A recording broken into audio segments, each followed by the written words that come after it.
we'll dive into the stories of some individuals that make Rampart unique, as well as discuss our school's impactful annual tradition of Bald for Bucks. All that and more on this week's Kram.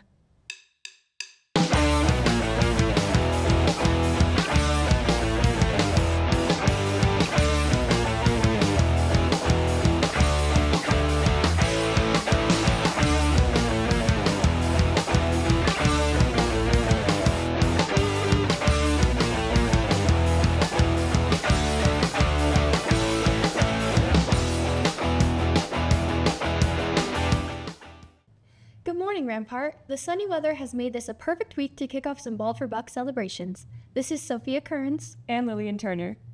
There are many reasons why those in our community decide to cut or shave their hair at Bald for Bucks each year. For Miss Bailey, this year's Bald for Bucks assembly will be particularly close to her heart. Carter Phillips has more to share. In the past, our beloved Miss Bailey has shaved her head during Bald for Bucks, but this year she has a special reason to do so. We'd like to share that story. I think when it comes to Miss Bailey, something that's super important is she is now as a teacher as she was as a student. And her sense of love for Rampart, her passion for all things Rampart and Bald for Bucks makes her the ultimate Ram in the history of all the Rams. There is no better way to describe Miss Bailey than the ultimate Ram. She has shown unmatched courage when it comes to shaving her head for the Leukemia and Lymphoma Society. And now she's preparing to shave her head once again in support of her mom, Dorian Bailey. This is my 4th time ever shaving my head, but this one is really special because I'm shaving in honor of my mom. Her name is Dorian Bailey, and she was diagnosed with a blood disorder 8 years ago, and so now it has transformed into a blood cancer. It is called myelofibrosis, and so I'll be shaving in honor of her. We were introduced to Bald for Bucks, and the first year it was a little bit shocking, but subsequent years kind of took the edge off of that and became kind of a norm in our family. The first time Miss Bailey shaved her head, I have to say I was humbled, impressed, amazed, and in awe. But the one thing I wasn't was surprised, because that's who she is as a person. She has that courage and self-confidence to make the statement that this isn't who she is, but this is who she is. So I was very impressed. I felt like it sent a strong message to young women everywhere that this is who you are, and this is what defines you. This year, I know it's different, and there's a certain powerful, it might be the most powerful time that she's ever shaved her head, because it's a personal connection with her mom. I know for me, like, my hair has always been something that I kind of attach to as my identity, and for her it's just so much bigger than that. I feel like she's always been so selfless when it comes to her appearance or anything, and just wanting to do something good to show other people that we're so much more than what we look like. Cancer is one of those things that nobody should fight alone. And I think that's what's beautiful about Bald for Bucks as well, is it gives us an opportunity to fight with a family, to fight with a crew, to know that people have your back when you're going through really hard things. The most powerful thing to me is no regrets, that many of us have known or do know someone with cancer, has a cancer story, is on a cancer journey, and this is your opportunity to get to the end of that journey, whatever it might look like, and look back and say, I have no regrets because I did everything I could. Bald for Bucks gives you that opportunity. This time, obviously, my first couple shaves were for the cause and for Bald for Bucks and for leukemia and lymphoma, but this time is for mom, right? And so that's what's really special to me, is getting to do this for her. It stings in a really good way, right? Like it's a little more special. It kind of sits on my heart a little bit heavier. If you're gonna be bald, I'm gonna be bald, and we can do it together. The questions, the stares, the things that people have to say, they can ask both of us. It's always been very important, but it does take on a special meaning with it being touching our immediate family now. I'm just honored, I'm grateful, I'm excited. I can't wait to be bald. I love being bald. My hair's cute. Now it's real cute, but like, we're gonna be cute. Bald is beautiful, and I'm so excited. We are incredibly thankful to both Alexis and Dorian Bailey, as well as their family, for allowing us to share their story.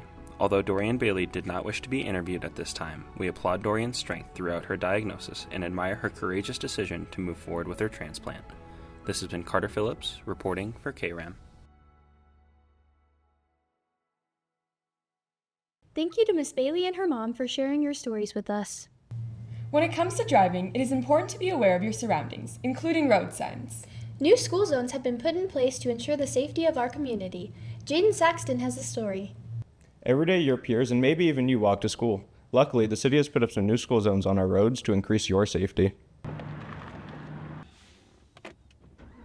Recently, the city put up school zones around the roads of our school that set a new speed limit from 40 miles per hour to 20, increasing safety of your peers that walk to school every day and the student drivers. There was a press conference that was held on January 22nd about this matter. Well, back in 2024, the mayor added a budget line to fund school flashers across the city.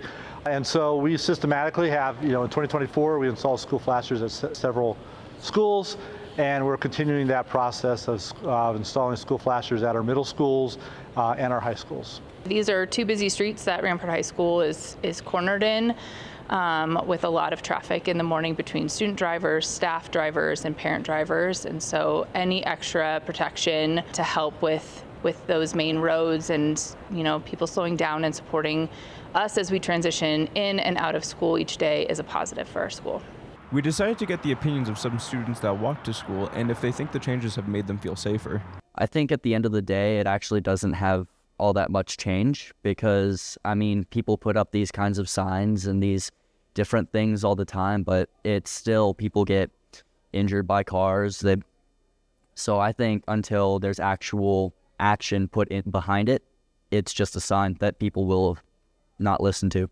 I think the school zones are a good implementation. They don't really hurt anyone. They can only help slow people down a bit, reduce the risk of accidents, especially since there's so many elementary schools near us, all that.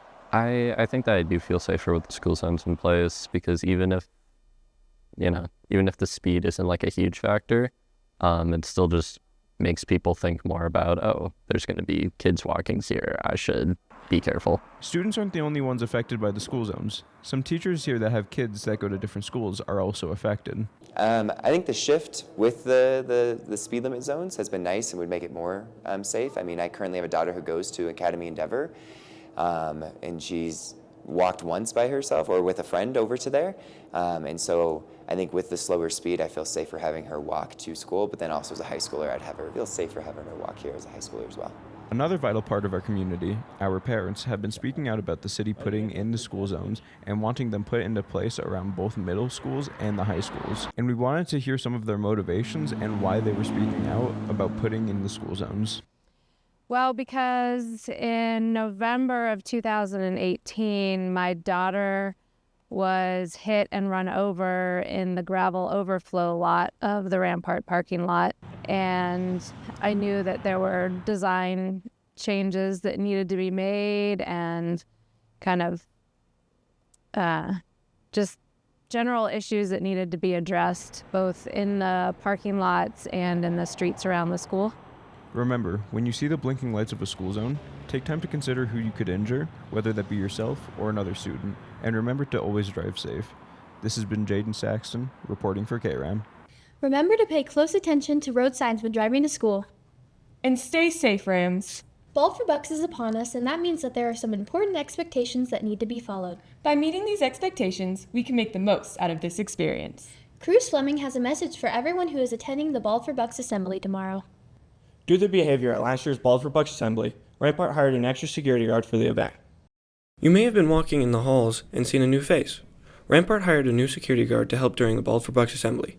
We wanted to ask staff and students their thoughts on the new guard. The new security guard, I think he's cool.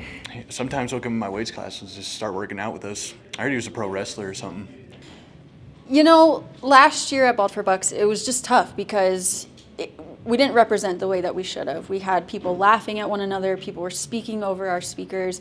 It's just not who we are, honestly. It's really tough to be in that situation. This year, we thought it'd be a great idea to hire some extra security and just kind of have some more eyes on our student body while that, the whole assembly's going on. Oh yeah, the new guy. He's a little bit too energetic. He's crazy! What are my feelings on the new guard? He hit me with the chair the other day, so I don't really like him. We asked the staff about the rules of this assembly. Hold on, man. This is my piece now, brother.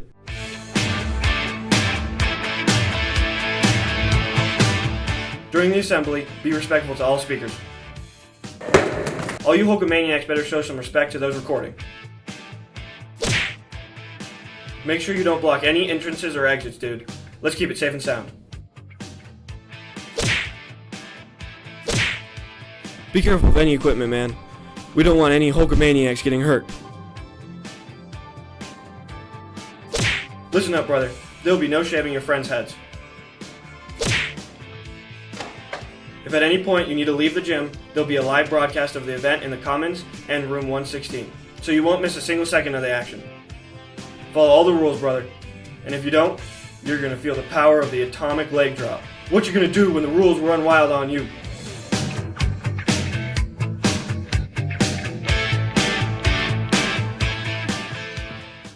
Thank you to Cruz and Hulk Hogan for showing us how we can make sure that Ball for Bucks is a good and safe time for everyone. Many of our Rampart students express themselves through different art forms. Kassandra Navarro finds her calling through poetry. Zoe Tortoris dived into her story. Many students at Rampart have creatively driven hobbies. Today we'll look into Cassie's hobby for poetry. How do you express yourselves, Rams? Today, Kram looks into poetry as a creative outlet. I've been into writing since I was about 8, so around 10 years now. Yeah, she started sharing her poetry with me towards the beginning of the year. And I was actually shocked because she's just so insightful into like human nature. Growing up, I always have been super expressive and kind of like wore my heart on my sleeve. So I feel like for me, poetry just kind of came naturally as I grew up. I think Cassie's just very talented, and I hope she keeps like pursuing her poetry writing and just her writing in general. Cassie discusses how she finds inspiration for her work. I get a lot of my inspiration from other poets. Listening to slam poetry or reading poetry usually gives me like an idea, just like different circumstances or things I've experienced in my life. I just kind of go off of that, and that's my way of like expressing with the situation. Organic poetry, as people call it, is just like when you're writing what you're thinking and go back to fix it later. Many may benefit from trying out poetry. I always say that more people should write poetry because everybody's capable of it, but they just don't know it. So it's really cool. Yes, I definitely recommend poetry to other people. I feel like it's kind of an overlooked creative outlet. Poetry is like a huge way people can express themselves, but I feel like people think of poetry and just associate it with English class, which a lot of people don't like. There's just such a beautiful way of, like I said, like capturing the entire human experience. Kram asked Cassie to read one of her poems. I met you somewhere in the sky.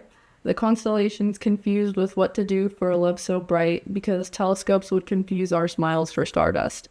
I feel as though our future was written somewhere within the earth, and as time passes, it only becomes more apparent that I'd only become more convinced that we were meant to be.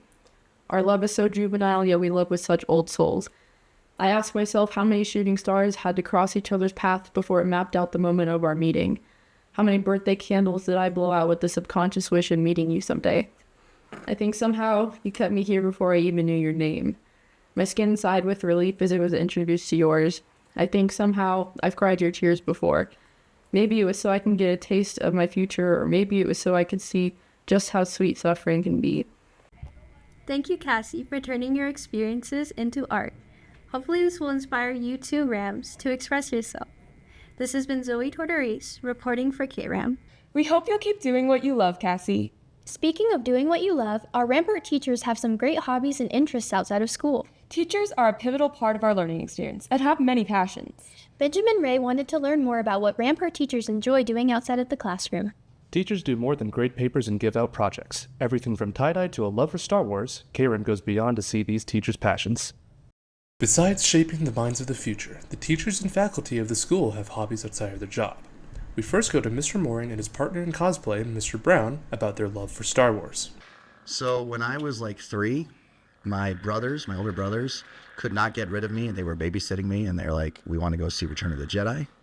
And they were worried that I would be noisy during the movie, but I spent the whole movie just doing this.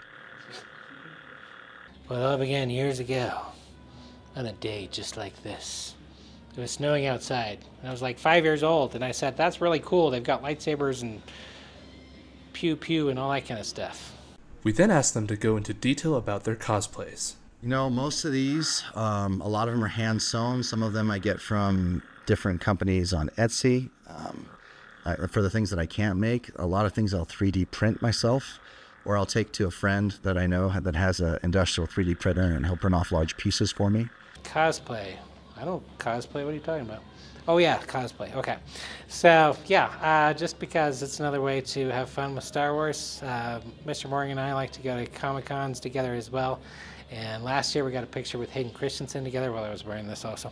I've always loved Star Wars, and obviously I'm pretty okay with letting my inner child be my outer child. I don't know, maybe about 10 years ago I started going to Comic-Cons as well, and realizing that I put my love of Star Wars, I can do that into cosplays, and it gives me a hobby. My wife thinks it's a pretty safe hobby because I learned to sew really well so I can patch the kids' clothes too. She laughs and tells me I sew better than she does. I think it's just something that I grew up with. I like the special effects, the action, the eternal fight between good and evil, all that kind of stuff. It's just epic and awesome. Outside of the office, Mrs. Edgett has a talent for singing. We go to see her passion for it. So I grew up in church, and my aunt was part of the church choir that we went to, the church that we went to, and she had just invited me to come sing one day. And so I started, at the end of the day, singing in church. And then when I got into high school, I essentially sang every day for half of my day. But it was something that I was decent at and something that I could kind of just do for fun and when I wanted to. My favorite thing to do is sing with my kids in the kitchen and, or in the car. But I like to sing the national anthem whenever I can. And then I've sang at weddings and I've sang at funerals. Mrs. Hiltz runs a tie-dye store with her husband. We now see more about her colorful hobby. So I've been tie-dyeing like my whole life, and when I met my now husband, he had also been tie-dyeing, so we had that in common. And when we got together, it was like we started having parties where we would invite over a big group of people and we would facilitate these large-scale events, and it just evolved into us now owning a tie-dye studio in Old Colorado City. Okay, so in my life, I love that tie-dye is the one place where I can just be free to get like really creative, and you always get this like awesome surprise and you don't always know exactly what it's going to look like. Mrs. Hiltz also has an announcement to make about Captain Drip Studios. So Captain Drips is going to be supporting Bald for Bucks this year. We're going to have a couple different things that we're doing.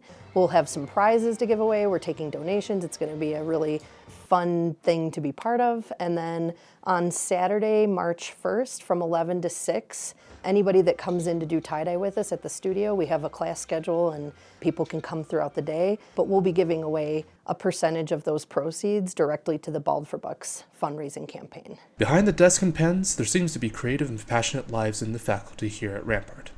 This has been Benjamin Ray, reporting for KRAM. Maybe you have an interesting comment with one of our teachers here at Rampart. Let's head to Merdule for the weekly Stew Corner. Hey Rams, welcome back to another Stew Corner. The long-anticipated Bald for Bucks event is tomorrow. We'd like to remind you that tomorrow's Spirit Day and dress code will be a whiteout. Please remember to wear white in honor of Jackson, our hero child. Please also remember that this is one of the most important events of the year, and the time and space of everyone there should be respected. Let's have a fantastic assembly, Rams. We hope you've enjoyed our broadcast this week, Rams, and that you'll have an amazing time at the Bald for Bucks assembly tomorrow. Don't forget that if you have a story that you'd like us to tell, always look out for our KRAM story jars.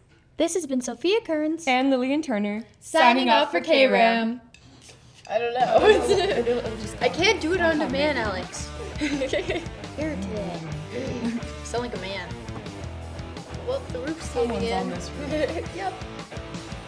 I don't know. Something. Oh! Get out.